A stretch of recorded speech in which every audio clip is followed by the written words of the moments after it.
Reels वाली बहू। प्रज्ञा को रील्स बनाने का बड़ा ही क्रेज है और वो दिन भर रील्स बनाती रहती है। खाते पीते घूमते फिरते घर में कॉलेज में रील्स बनाने के कारण प्रज्ञा पूरे कॉलेज में हाईलाइटेड है। जहां उसकी रील्स सभी को पसंद आते हैं, वहीं मनीषा चिंता में डूबी रहती है। एक रोज जब खाते हुए प्रज्ञा रील्स बना रही होती है, तब मनीषा कहती है, एक मिनट भी चैन नहीं है इस लड़की को। ये नहीं कि खाना तो आराम से खा ले, लेकिन नहीं, अरे थोड़ी देर रील्स नहीं बनाओगी तो आसमान नहीं टूट पड़ेगा। अरे मम्मी, इसी को तो कहते हैं डिटर्मिनेशन। तुम नहीं समझोगी ये सब।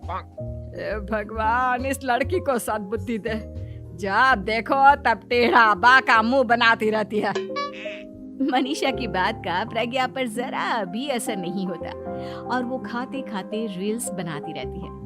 दिन बीतने लगते हैं और देखते देखते प्रज्ञा का कॉलेज भी खत्म हो जाता है। आए दिन कोई ना कोई मनीषा को प्रज्ञा की शादी करवाने का सुझाव दे जाता है। सब ठीक ही कहते हैं, प्रज्ञा की शादी कर देनी चाहिए। अपने घर के कामकाज में व्यस्त हो जाएगी तो खुद ही ये रील्स और नाच गाना बंद हो जाएगा। मनीषा और प्रेम प्रज्ञा के लिए एक अच्छा लड़का ढूंढने लगते हैं और तभी विकी का रिश्ता प्रज्ञा के लिए आता है, जिसने प्रज्ञा को उसकी रील्स देखकर पसंद कर लिया था। अगले दिन विकी अपने माता पिता के साथ प्रज्ञा के घर पहुंच जाता है और प्रज्ञा साड़ी पहने हाथों में चाय की ट्रे लिए उनके सामने आती है। जब विकी को पसंद है तो हमें भी बहू पसंद है। बहन जी, आप बारात की तैयारी कीजिए। एक बार लड़का लड़की अकेले में बात कर ले तो अच्छा रहेगा। हाँ हाँ, क्यों नहीं। मनीषा विकी को प्रज्ञा के कमरे में भेजती है, जहां प्रज्ञा पहले से ही रील्स बना रही होती है। तभी विकी कहता है, आ गए आपके साजन जी। हमारे साथ ये रील्स कंप्लीट करती तो और भी अच्छा रहता। अच्छा जी, अब आ ही गए हैं तो बना ही लेती हूँ आपके साथ।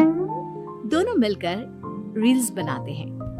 जब वी मीट और तुरंत पोस्ट भी कर देते हैं। फिर विकी कहता है, जब आप साड़ी में चाय लेकर आई तब मुझे लगा कि कहीं मैं गलत घर में तो नहीं आ गया।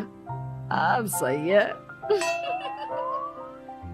दोनों की शादी पक्की हो जाती है और शादी के दिन भी प्रज्ञा रील्स बनाने से चूकती नहीं। यहाँ तक कि बारात के समय भी नाचते हुए रील्स बनाती है। सभी लोग प्रज्ञा की तारीफ के पुल बांध देते हैं और प्रज्ञा नाचती गाती अपने ससुराल चली जाती है। सब कुछ अच्छा चल रहा होता है। प्रज्ञा यहाँ भी दिन भर हर चीज की रील्स बनाती रहती है। लेकिन कुछ दिनों के बाद जब सुनीता कहती है, बहू, ये रील्स के साथ साथ कुछ काम भी कर लिया करो। वैसे तुझे और क्या क्या बनाना आता है? मम्मी जी, वैसे तो सब कहते हैं कि मैं सब कुछ अच्छा बनाती हूँ, लेकिन मुझे लगता है कि मैं मैगी अच्छा बना लेती हूँ। हाँ, कॉफी भी अच्छा बना लेती हूँ और मुंह तो सबसे अच्छा बना लेती हूँ। हैं? अच्छा अच्छा। सुनीता अपना माथा पकड़ लेती है और कहती है, बहू, कुछ खाना बनाना भी सीख लेती। मम्मी जी, मैं लंबी प्लानिंग कर रही हूँ। जल्दी ही मैं इतनी फेमस हो जाऊंगी कि मुझे पैसे मिलने लगेंगे। हम दोनों सास बहू राज करेंगे, राज। नौकर काम करेंगी और लोगों की तो लाइन लगेगी हमसे मिलने के लिए। तेरा दिमाग खराब हो गया है क्या बहू? हंसी मजाक तक ठीक है, लेकिन इस तरह घर नहीं चलते। जितना जल्दी हो इस घर के तौर तरीकों को सीख लो। प्रज्ञा मुंह घुमाकर चली जाती है और तुरंत उसी वक्त एक रील बनाती है। ये देख सुनीता का गुस्सा 7वें आसमान पर चला जाता है और विकी के घर आती ही सुनीता उसे सब कुछ बताती है। विकी भी अब प्रज्ञा की इन हरकतों से परेशान हो जाता है। तुम टेंशन मत लो मम्मा, मैं देख लूंगा। विकी कमरे में जाता है तो देखता है कि प्रज्ञा रील्स बना रही है। विकी बड़े ही प्यार से प्रज्ञा से कहता है, प्रज्ञा, इन सब के लिए मैं तुम्हें मना नहीं कर रहा हूँ, लेकिन फिर भी हर वक्त तो ये अच्छा नहीं लगता ना। समझने की कोशिश करो, मुझे भी तुम्हारा थोड़ा वक्त चाहिए। मैं जब ऑफिस से आता हूँ तो मुझे समय देने की जगह इसी में लगे रहते। तुम ज्यादा ही सोच रहे हो। तुम भी मेरे साथ रील्स बनाओ ना, तुम्हें भी बहुत अच्छा लगेगा। तुम्हें इज्जत से कोई बात समझ में नहीं आती क्या? दिमाग खराब हो गया है तुम्हारा इस चकाचौंध से। अगर तुमने अपना रवैया नहीं बदला तो मैं तुमसे दूर चला जाऊंगा। तुम ही रिश्ता लेकर आए थे, मुझे लड़कों की कमी नहीं थी और ना आज है। विकी दरवाजा पटक कर चला जाता है। धीरे धीरे विकी प्रज्ञा से दूर होता जाता है। एक रोज मनीषा प्रज्ञा के ससुराल उससे मिलने जाती है। तब सुनीता उससे कहती है, बहन जी, अब आई हैं तो कुछ दिन यहाँ रहकर जाइएगा, आप ही का घर है। हाँ मम्मी, बहुत दिन हो गए तुम्हारे साथ एक भी रील नहीं बनाई मैंने। प्रज्ञा तुरंत अपने फोन में रील्स ऑन कर लेती है। ये सब मुझसे नहीं होगा। तेरा ये भूत अभी तक नहीं उतरा क्या? बहन जी, आप कुछ कहती नहीं क्या इसे? जब आप ही कुछ नहीं कर पाई तो मैं कर ही क्या सकती हूँ। सास तो वैसी ही बदनाम है। शाम को घर की लाइट चली जाती है और मनीषा प्रज्ञा से कहती है, मेरे घुटनों में बहुत दर्द हो रहा है, तू लाइट का कुछ इंतजाम करना बेटा। अच्छा, कैंडल जला देती हूँ मम्मा। प्रज्ञा गाते हुए कैंडल जलाती है और खिड़की के पर्दे के पास रख देती है।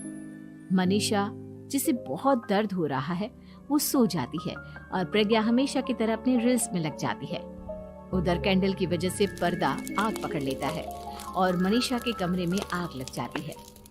बचाओ, कोई है, बचाओ। सभी भागते हैं और विकी कमरे की आग बुझाने में लग जाता है, लेकिन तब तक मनीषा आधी जल चुकी थी। मनीषा की हालत देख प्रज्ञा रोने लगती है। विकी मनीषा को तुरंत हॉस्पिटल ले जाता है और उसे एडमिट कराता है। विकी प्रज्ञा से कहता है, देख लिया ना, तुम्हारे इस नाच गाने की वजह से आज तुम्हारी माँ की जान जाते जाते रह गई। अब पता नहीं तुम और क्या चाहती हो। उधर डॉक्टर कहते हैं, इनकी हालत बहुत नाजुक है, आधे से ज्यादा जल चुकी है। प्रज्ञा रोती हुई मंदिर में जाती है और भगवान के आगे जाकर कहती है, भगवान, मेरी माँ को ठीक कर दो। मैं कसम खाती हूँ, हाथ से ये रील्स बनाना छोड़ दूंगी। बस मुझे मेरी माँ वापस मिल जाए। 2 दिन बीत जाते हैं और मनीषा खतरे से बाहर आ जाती है। पेशेंट अब ठीक है, आप लोग उनसे मिल सकते हो। सब कोई मनीषा से मिलता है और प्रज्ञा सबके सामने अपना फोन तोड़ देती है। मुझे माफ कर दो मम्मा, मैंने तुम लोगों की बातों को नजरअंदाज किया। बेटा, कोई भी चीज जरूरत से ज्यादा खराब है। मैंने तुम्हें रील्स बनाने से कभी मना नहीं किया, लेकिन हर वक्त एक ही चीज तो सही नहीं है। मैं समझ गई हूँ मम्मा, आई एम सॉरी। प्रज्ञा उस दिन से रील्स बनाना छोड़ देती है और पूरी तरह से अपने घर में लग जाती है।